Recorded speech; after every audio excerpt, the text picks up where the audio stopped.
I recently watched Ty West's X and was impressed by its inventive and subversive approach to the slasher subgenre. X is part of an ongoing tradition in the horror genre and actively pays homage to its predecessors while also carving out a space of its own. The influence of classic horror films, such as Psycho, is clear throughout X, and one of its characters, Lorraine, even makes an ironic nod to this film at one point. What about in Psycho? You love that movie. X was also clearly inspired by the Texas Chainsaw Massacre, and it adopts a similar visual aesthetic to this 1974 classic. But perhaps the most interesting thing about X is how it subverts one of the primary tropes of the slasher subgenre, the final girl. In this video, I will explore both how and why X does this.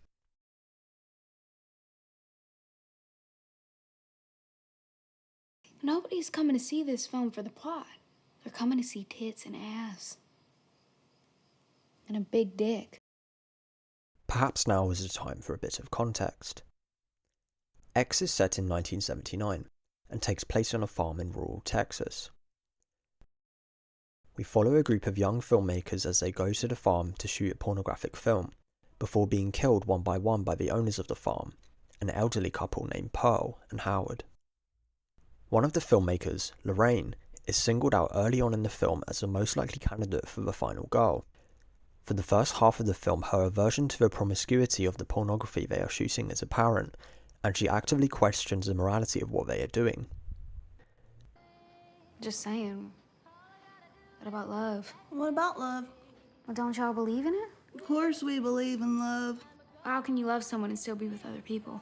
You think we don't have no morals or something? Is that it? This is in opposition to the protagonist of the film, Maxine, who has her sights set on fame and fortune by any means necessary, even if that means getting down and dirty. You're a fucking sex symbol.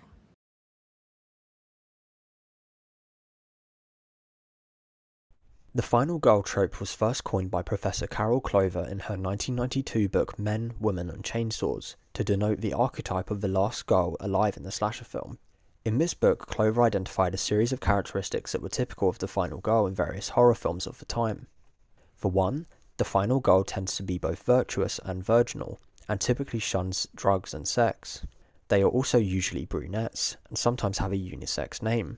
Sometimes, the final girl also knows the killer, such as in the case in Nightmare on Elm Street, but this is not always necessary. Though later filmmakers have subverted some of these traits, these characteristics have remained relatively constant since the origins of the slasher subgenre in the 1970s. Two early examples of the final girl are Leela in Psycho and Sally in the Texas Chainsaw Massacre, two of X's primary influences.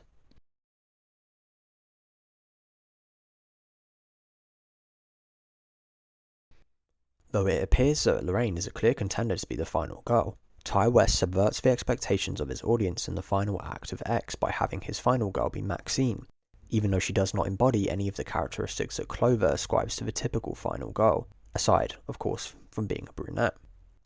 Though this is not necessarily surprising, seeing as West singles out Maxine as the clear protagonist of X early on in the film, it is interesting to consider not only how West does this, but also why.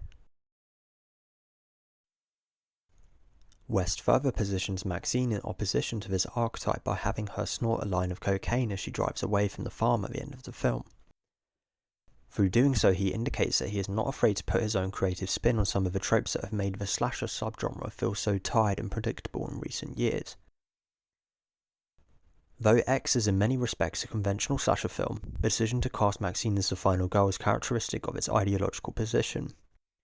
In terms of social commentary, West indicates throughout X that the real enemy of progress is not promiscuity, but the conservative ideals that seek to restrict and censor creative expression. Though the antagonists of the film are partly motivated by their aversion to the promiscuity of the characters, they also appear to be jealous of their youth, and in this respect West appears to suggest that moral conservativeness is motivated by a form of envy. Because one day, we're gonna be too old to fuck. And life's too short, if you ask me. Roger that. The fact of the truth of the matter is, We turn folks on. And that scares them. This is perhaps why Lorraine decides that she no longer wants to be such a prude and actively wants to make the most of her youth by starring in the pornographic film. I've been thinking about it all day. And, well, I'm young. And if we really are making a good, dirty movie, I don't want to just carry the equipment. I want to be in it. No longer content with being behind the camera, Lorraine surprises the audience by subverting their expectations, rejecting the narrow reading of the final girl that tries to restrict her sexuality by characterizing her as virtuous and virginal. It is interesting that it is only after she does this that a significant turning point in the narrative takes place, and the bodies start to hit the floor. The first to die is her boyfriend, RJ, who arguably only dies because he leaves the safety of the guest house, enraged by Lorraine's decision. The other characters are then picked off one by one as a consequence of this decision. Wayne because he goes to look for RJ, Jackson because he goes to look for Pearl, and Bobby Lynn because she goes to look for Jackson.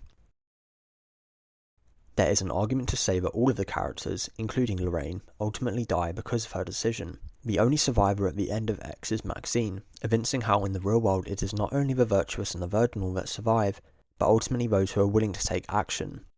Maxine confronts and kills Pearl at the end of the film, thereby breaking the cycle of repression and liberating herself from her persecutor. Though X was by no means my favourite horror film of recent years, I think that the way that Ty West simultaneously embraces and rejects his creative influences distinguishes it as an interesting and innovative slasher.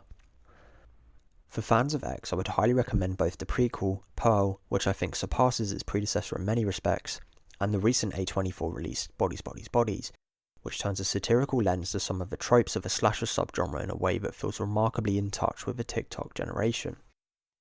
Thank you for watching this video, I hope you enjoyed.